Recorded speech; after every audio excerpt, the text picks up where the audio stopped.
दोस्तों नमस्कार। कल मैंने आपको बताया था वो चुनाव में सारी घोषणा वगैरह हो चुकी है। 7 तारीख को और 17 तारीख को छत्तीसगढ़ में, मिज़ोरम में जो है 7 नवंबर को है, मध्य प्रदेश में 17 नवंबर को है, राजस्थान में 23 नवंबर को है और तेलंगाना में 30 नवंबर को है। अब इसमें ज़रा-सा 2-3 और इम्पोर्टेंट डाटा है, वो मैं आपको बता देता हूँ, उसके बाद बहुत सारी चीज़ें आपको अभी बताते हैं। छत्तीसगढ़ में जो है टोटल 90 सीटें हैं, 46 सीटें जो है वो चाहिए आपको बहुमत के लिए। मिज़ोरम में 40 सीटें हैं, 21 सीटें चाहिए। मध्य प्रदेश में जो है वो 230 है, यानी 230 है, 116 चाहिए। और राजस्थान में 200 है, 101 चाहिए। तेलंगाना में 119 सीट है और 60 सीट चाहिए बहुमत के लिए। तो ये सारा डेटा है आपका, जो है वो टोटल 27 दिन में सब कुछ हो जाने वाला है। यानी वोटिंग 7 तारीख को स्टार्ट होगी, 7 नवंबर को, और उसके बाद 30 नवंबर को वोटिंग खत्म हो जाएगी। उसके बाद फिर 1 हफ्ते के अंदर ही काउंटिंग वगैरह और सारी डिटेल्स निकल करके सामने आ जाएंगी कि क्या क्या होने वाला है। बहरहाल इन सारे मुद्दों पर हम आपको विस्तार से कुछ महत्वपूर्ण जानकारी देने वाले हैं कि क्या क्या हो सकता है। यानी क्या क्या का मतलब ये है कि साहब जी का जो प्रभाव है इस समय, यानी साहब के खिलाफ जो माहौल बन गया है केंद्र में,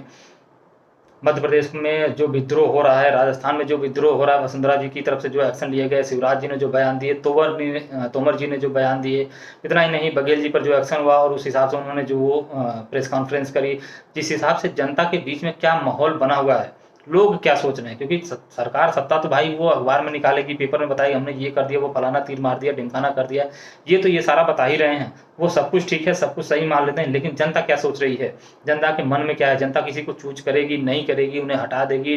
लेके आएगी। यानी बघेल जी छत्तीसगढ़ में आएंगे कि नहीं आएंगे। हालांकि मिजोरम की अगर बात किया जाए तो मिजोरम में मुझे तो यही लगता है कि भाजपा वहाँ पहले ही बाहर हो चुकी है। मणिपुर में जो हुआ उसके बाद वो कहीं ना कहीं उसका असर मिजोरम में भी हुआ है, और जिस तरीके की घटनाएं वहाँ पर घटी थी वो बेहद शर्मनाक थी। पूरे देश में जिस तरीके से वो नजर आई थी, और सभी लोगों ने मतलब उसको लेकर के बहुत गंभीर सवाल उठाए। हालांकि ये अलग बात है, साहब जो है हमारे इतने ज़्यादा मजबूत नेता, खैर देश के लिए भी उचित नहीं लगता है मुझे। वो भाई साहब आज तक उन्होंने कुछ कहा ही नहीं, कुछ कहा भी तो वो कुछ सेकंड तक वो एक बार संसद में कुछ बोले और फिर अलग 1-2 जगह पे उन्होंने बोला है, पर वो उतना संतोषजनक नहीं मुझे लगा। आपको क्या लगा वो आप अपना एक अलग इशू हो सकता है, या आप उसे अपने तरीके से अलग सोच सकते हैं। लेकिन ये सारी चीज़ें जो है वो 17 नवंबर से मध्य प्रदेश वाला है, और ये मैंने आपको बता दिया है। छत्तीसगढ़ में 2 चरण में होने वाला है, उसके पीछे का जो कारण था मैंने कल बता दिया, थोड़ा-सा मैं आपको बता देता हूँ। छत्तीसगढ़ जो है वो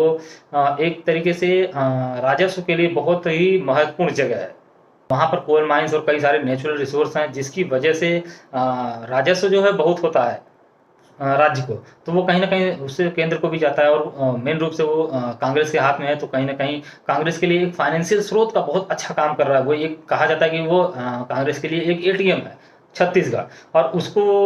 भाजपा जो है किसी न किसी तरीके से कैप्चर करने की कोशिश है, क्योंकि अगर किसी की जो एक खाने-पीने, यानी उसकी जो मेन फाइनेंशियल लाइन है, अगर उसको ब्रेक कर दिया जाए, उसे तोड़ दिया जाए, आर्थिक रूप से किसी को कमज़ोर कर दिया जाए, तो वो फिर भविष्य में कोई बड़ी फाइट नहीं ले पाता है। और कहीं न कहीं ऐसा ही लग रहा है, क्योंकि जिस तरीके से मैंने आपको कल बताया था कि राजस्थान में भाजपा रिस्क ले रही है। वसुंधरा जी को साइड करने की जो कोशिश हो रही है, जिस तरीके से चीज़ें निकल कर के सामने आ रही हैं कथित रूप से, तो और करीब-करीब वैसी स्थिति जो है आपकी मध्य प्रदेश में भी है, शिवराज सिंह को लेकर के, और कुछ बयान भी आप शिवराज सिंह के ले लीजिए, तोमर जी साहब के ले लिए, और जिस तरीके से वहाँ पर जो है अब केंद्रीय मंत्री और वो सांसद महोदय लोग जाकर के विधायकी का चुनाव लड़ रहे हैं। कुछ दिन बाद ऐसा हो जाएगा कि जो विधायक हैं वहाँ के, वो कल वो प्रधानी का चुनाव लड़ने लगे, वो प्रधानी वाले वो कहीं और पता वो नाली-वाली खोदने लगेंगे जाकर के कल परसों। तो ये स्थिति कहीं न कहीं उनके लिए भी एक भाई 25 साल 30 साल की मेहनत करके वो पार्टी को खड़ा करने में उनका साथ रहा है, उनका योगदान रहा है। वो यहाँ तक पहुँचे हैं, वो केंद्र में मिनिस्टर बन रहे हैं। अब उन्हें आप भेज दो, जाओ भैया विधायक ही लड़ो तुम, नहीं तो तुम्हारा अब जो भी हो। पर वो कहीं न कहीं बहुत खुश तो नहीं लग रहे थे, जिस तरीके के बयान जो है उनके नेताओं के आ रहे हैं।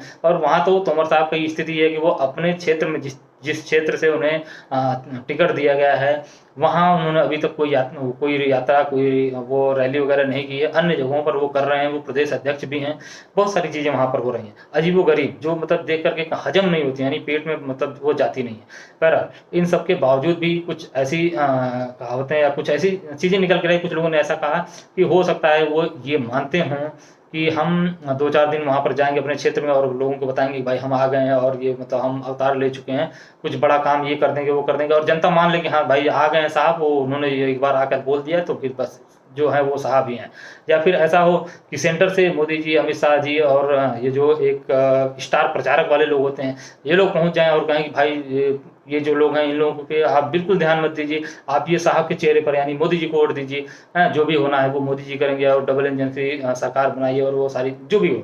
तो वो सारा हो सकता है, इस वजह से हो सकता है वो अपने क्षेत्र में नहीं गए हैं। बहरहाल वो अलग बात है। कुछ मेन मेन चीज़ें हैं वो आपको इस समय बता देते हैं। मिज़ोरम में जो मिज़ो नेशनल फ्रंट सत्ता में है इस समय, लेकिन वही सत्ता में रहेगी नहीं रहेगी ये अलग बात है, लेकिन भाजपा सत्ता में आ पाएगी ये बहुत ही मुश्किल लग रहा है। तमिलनाडु या अरे तेलंगाना की भी करीब-करीब स्थिति ऐसी है कि भाजपा 3rd नंबर पर है, यानी फाइट से बाहर है। अच्छा, इस बार डेटा में ये निकल कर के आया करीब 60,20,000 ऐसे लोग हैं जो फर्स्ट टाइम वोट देंगे, यानी अभी बस वो 18 क्रॉस हुए और वोटर बन गए हैं। वो मध्य प्रदेश में जो नए वोटर हैं वो करीब 22.36 लाख हैं, यानी 3-6। और राजस्थान में जो है वो 22.04 लाख हैं, वो नए वोटर्स हैं, यानी 18-19 साल के जो नए वाले लोग शामिल हुए हैं वोटर लिस्ट में वो हैं। तेलंगाना में 8.11 लाख हैं, छत्तीसगढ़ में 7.23 लाख हैं, मिजोरम में 50,611 लोग हैं जो नए शामिल हुए हैं वोटर लिस्ट में, यानी ये नए लोग हैं जो अब की बार, यानी बिल्कुल नए एकदम बिल्कुल ताज़े युवा वर्ग है। और ये युवा अगर जिसे चाहेगा वो हो जाएगा इस बार वहाँ पर सत्ता पे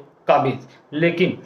इसमें एक बहुत महत्वपूर्ण चीज़ ये है कि वो युवा किस आधार पर वोट देगा। अगर वो युवा सचमुच शिक्षा, रोज़गार, महँगाई और इन सारी चीज़ों को ध्यान में रखते हुए और वोट करेगा, तो मुझे लगता है कि कहीं न कहीं जो स्थिति देश में बनी हुई है, तो उसमें भाजपा जो है वो घिर जाएगी। यानी उसे उस हद तक वो नया वाला वोटर जो है उसे लुभा नहीं पाएगी उस तरीके से। लेकिन अभी वो नया-नया आया है तो उसे रोज़गार से क्या मतलब, अभी तो वो एलिजिबल हुआ है, तो ऐसा संभव है कि वो रोज़गार के मुद्दे पर ध्यान ना दे। हाँ, महँगाई उसे ज़रूर प्रभावित कर रही होगी क्योंकि वो भी कपड़े पहनता है, वो भी खाना खाता है, उसके भी घर में है, माँ है, बाप है, पिता है, कोई न कोई कमाता है, खाता है, तभी घर में पैसे आते हैं और तभी सब कुछ ठीक-ठाक से चल रहा है। तो उससे प्रभावित हो सकता है, हालाँकि रोज़गार वाला मैंने आपको बता दिया, हो सकता है उससे प्रभावित ना हो, या कुछ 1-2 और मुद्दे हैं जिससे हो सकता है वो ना प्रभावित हो, जो धार्मिक आधार पर और अन्य कई सारे ऐसे मुद्दे जो है अक्सर देखा गया है कि चुनाव के समय में कुछ ऐसे-ऐसे नई-नई चीज़ें हो जाती हैं ना कि जिसके आधार पर पूरा का पूरा जो एक मतलब सेंटिमेंट होता है जनता का, वो टर्न हो जाता है। जैसे 2019 वाले में आपने देखा होगा बहुत सारी रिपोर्ट्स इस तरह की आ गई थी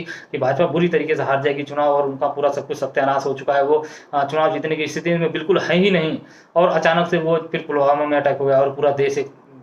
आंदोलन की तरह स्थिति में आ गया कि भाई हमारे सैनिकों के साथ इस तरह की चीज़ें हो गई और वो एक सेंटीमेंट जागृत हो गया। और फिर उसके बाद एयर स्ट्राइक और वो सारी चीज़ें, कई सारे लोग ऐसा कहते हैं कि वो एयर स्ट्राइक जो हुई थी उसके वजह से ही भाजपा को जो है वो बड़ी संख्या में वोट शेयर ट्रांसफ़र हो गए थे। हालाँकि इसमें कितनी सच्चाई है अब उस पे हम कुछ कह नहीं सकते, आप स्वयं से भी उसे कहीं न कहीं समझ सकते हैं। हो गई, अब ज़रा-सा आप 2018 के परिणाम देख लीजिए। 2018 में राजस्थान में 100 सीट चाहिए थी बहुमत के लिए, 100 सीटें जो है कांग्रेस को मिली थी, 73 सीटें बीजेपी को और 26 पर अन्य लोग थे। कांग्रेस की इस समय वहाँ सरकार है, अशोक गहलोत जो है वहाँ के सीएम हैं। मध्य प्रदेश में 116 सीट चाहिए थी बहुमत के लिए, 114 सीट मिली थी कांग्रेस को, 109 सीट पर थी भाजपा और 7 सीटें जो है थी वो अन्य लोगों को मिली थी। कमलनाथ की सरकार बनी थी वहाँ पर क्योंकि सबसे बड़ी पार्टी के तौर पे कांग्रेस सामने आई थी, लेकिन बाद में चूँकि मामला बहुत करीब-करीब का था, तो वो उलट-फेर हुआ और कैसे-कैसे वो सारी चीज़ें उलट-पलट गई, वो आपको ऑलरेडी पता होंगी। बहरहाल इस समय वहाँ मामा जी हैं, यानी शिवराज सिंह, वो उनकी सरकार है और उनके खिलाफ अब करीब-करीब वो 18 साल उनको हो गए वहाँ सीएम के तौर पर, तो वहाँ पर इस समय उनके खिलाफ एक माहौल पूरा ज़बरदस्त तरीके से बना हुआ है। छत्तीसगढ़ में जो है वो 46 सीटें चाहिए बहुमत के लिए, कांग्रेस के पास 68 सीटें थी, बीजेपी के पास सिर्फ 15 थी। छत्तीसगढ़ में इसमें बघेल जी हैं, वो मस्त आराम से मस्त मगन हैं अपना, वो उन्होंने अभी वो प्रेस कॉन्फ्रेंस करी थी, उन्होंने आपको वो सारा मैंने आपको डिटेल बता दी कि किस तरीके से वो बोराम भरने और वो सारी चीज़ें उन्होंने बताई थी। तेलंगाना की अगर बात की जाए तो 60 सीटें चाहिए बहुमत के लिए, टीआरएस के पास 88 सीटें थी, कांग्रेस के पास 19 थी, एआईएमआईएम यानी वो अवैसी वाली है शायद, ये 7 सीटें हैं, भाजपा को सिर्फ 1 सीट मिली थी, अन्य को 4 सीटें मिली थी। यहाँ पर वैसे अभी भी इस समय यदि देखा जाए तो भाजपा ऑलरेडी वहाँ से बाहर है, पहले ही मैंने आपको बता दिया। मिजोरम में 21 सीटें चाहिए बहुमत के लिए, मिजो नेशनल फ्रंट जो है वो 26 सीटें लेकर के वहाँ सत्ता में है अभी इस समय 2018 के आधार पर, लेकिन इस समय भाजपा वहाँ पर कोई बहुत विशेष जोर नहीं लगा। कांग्रेस की इसमें 5 सीटें हैं और भाजपा की 1 सीट है। जेपीपी जो है वो 8 सीट लिया था, ये 18 के चुनाव के नतीजे हैं। तो भाजपा वहाँ भी कहीं न कहीं 1 सीट पर यहाँ है, 1 सीट पर आपकी तेलंगाना में है, तो दोनों जगह पर भाजपा फाइट से बाहर है। रह गई छत्तीसगढ़ की बात, तो छत्तीसगढ़ में भी भाजपा कोई बहुत अच्छी स्थिति में नहीं लग रही है। हथियाने की कोशिश जो है वो ईडी, सीबीआई और अन्य माध्यम से लगातार पिछले कई महीने से जिस तरीके से निकल कर चीज़ें सामने आ रही थी, तो वो एक अलग बात है। बहरहाल वहाँ पर भी भाजपा जो है वो 15 सीट पर है, तो मुझे नहीं लगता है कि मतलब बहुमत के लिए जो है छत्तीसगढ़ में 46 सीटें चाहिए थी, 46, और कांग्रेस के पास थी 68 सीट्स। तो मुझे नहीं लगता है कि कोई इतना बड़ा जो है, क्योंकि बघेल जी के खिलाफ जो ऐसी एंटी इनकम्बेंसी जो कहा जाता है, उस तरीके का माहौल छत्तीसगढ़ में अभी है नहीं। क्योंकि सारे लोग जो ये विपक्षी गठबंधन जो बना और सारे लोग जो एक तरीके से एक हुए, उसमें कहीं न कहीं जो माहौल बन रहा है वो मोदी जी के खिलाफ बनता चला जा रहा है। और इस हिसाब से यदि देखा जाए तो छत्तीसगढ़ में भी कोई मान लीजिए थोड़ा बहुत कुछ सीटों पर परिवर्तन हो जाएगा, कुछ और नए मुद्दे उभर जाएँगे हो सकता है बीच में, तो उस वजह से कुछ परिवर्तन हो जाए, लेकिन बहुत बड़ा परिवर्तन इसमें होने की उम्मीद नहीं लग रही है। तो 3 स्टेट तो मुझे लगता है कि हाथ से जा रहे हैं भाजपा के।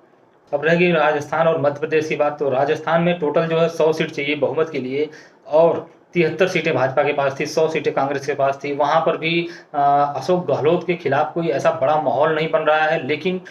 वसुंधरा जी की नाराज़गी के वजह से कहीं न कहीं भाजपा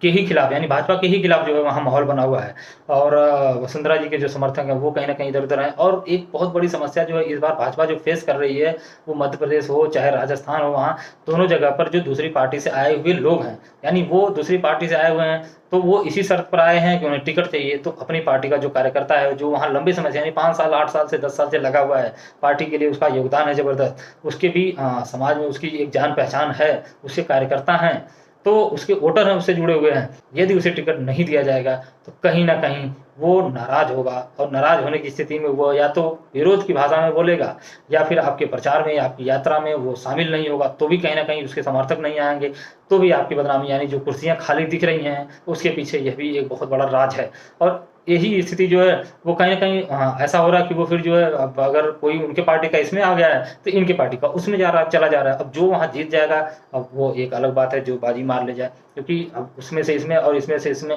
जो यहाँ इनका प्रबल दावेदार था, वो जो है अब पता चले कांग्रेस में चला गया, और कांग्रेस वाला जो प्रबल दावेदार था वो पता चला इन्होंने तोड़-फोड़ करके अपने में मिला लिया। तो ये दोनों पार्टियों की तरफ से हो रहा है, और दोनों कहीं न कहीं इस चीज़ को जूझ रहे हैं, लेकिन इसमें बहुत बड़े स्तर पे जो इस चीज़ का शिकार हो रही है वो, और यही वजह थी कि वो सिंधिया जी की जो रैली थी, वहाँ पर जो वो हाथ हिलाते हुए ऐसे दिख रहे थे, वहाँ कोई दिख नहीं रहा था, यानी कुर्सी को हाथ हिला कर वो छतरी के नीचे आए और निकल गए, जिस तरीके से वो वीडियो निकल कर के आया था सामने, तो वो शायद यही कारण था। अब सिंधिया जी की स्थिति मैंने आपको बता ही दिया, चंबल के क्षेत्र में कांग्रेस के समय में कोई उन्हें हिलाने की हैसियत नहीं रखता था। जी हाँ, लेकिन आज के दौर में यदि देखा जाए तो सिंधिया साहब अपनी राजनीति बचा ले जाएँ, यानी अपनी कुर्सी, अपनी पावर, अपनी एक उनकी अपनी सत्ता, राजनीतिक करियर जो अपना है वही बचा ले जाएँ, वही उनके लिए बहुत बड़ी बात होगी। तो इस तरीके के कई सारे ऐसे सवाल उठ गए हैं जिसके आधार पर भाजपा जो है बहुत बुरी तरीके से उल्टा घिर चुकी है। और इतना ही नहीं, कांग्रेस का भी स्थिति जो है बहुत अच्छी तो नहीं है, लेकिन फिर भी भाजपा से अच्छी है, और इसके पीछे जो मेन रीज़न है वो इंडिया गठबंधन है, क्योंकि कई सारे विपक्षी जो थे कांग्रेस के, वो इनके साथ आ चुके हैं, और ये साथ आने की वजह से ओबीसी का एक बहुत बड़ा वर्ग जो है वो इंडिया गठबंधन के साथ जुड़ता चला जा रहा है। इसमें देखने वाली एक बड़ी ज़बरदस्त चीज़ ये होगी कि राज्यों के चुनाव में यदि ये जो इंडिया गठबंधन की एक जो नई टीम निकल कर के सामने आई है, वो यदि 1 टू 1 फाइट करते हैं, राज्यों में भी और स्टेट में भी, तो भाजपा को सभी राज्यों में से सुपड़ा साफ हो जाएगा, केंद्र से पूरी तरीके से स्थिति ये हो जाएगी कि 100 के नीचे आ जाएँगे। लेकिन यदि, क्योंकि विधानसभा के चुनाव और लोकसभा के चुनाव में मुश्किल से 4-5 महीने का डिफरेंस है। तो आप ज़रा-सा सोचिए, यदि अभी दिसंबर के आस-पास जो, यानी नवंबर में जो चुनाव होने वाला है, तो डेट कन्फर्म हो गई कि नवंबर में जो चुनाव होने वाले हैं, उसमें यदि कांग्रेस के पार्टी के और इंडिया गठबंधन के जो अन्य घटक दल हैं, वो दोनों आपस में टक्कर करते हैं राजस्थान में, मध्य प्रदेश में, छत्तीसगढ़ में आपस में टकराते हैं, और उसके बाद उसके 3 महीने 4 महीने बाद, यानी 3 महीने बाद 4 महीने बाद तो चुनाव ही हो जाएगा। 1 डेढ़ महीने बाद ही जो उनकी वहाँ पर फिर वो लोकसभा के लिए प्रचार शुरू हो जाएँगे। तो उसमें फिर वो एक ही स्टेज पर खड़े होकर कहेंगे कि नहीं, ये भैया जी बड़े सही हैं और इनके लिए वोट करिए। फिर पता चले अगले राज्य में या अगली जगह पर, अगली सीट पर जा कर के वो कहेंगे कि नहीं, ये वाले सर जो हैं वो बहुत बढ़िया है, ये राहुल गांधी ने बहुत अच्छा काम किया है, आप इनको वोट दीजिए। तो ऐसी स्थिति में बड़ा जो है जनता जो है वो कन्फ्यूज़ आ जाएगी, डिस्टर्ब हो जाएगा, और मुझे लगता है कि इस चीज़ को अगर जनता ने थोड़ा-सा इरिटेटिव मोड में ले लिया, यानी 2 लोग हैं ए और बी,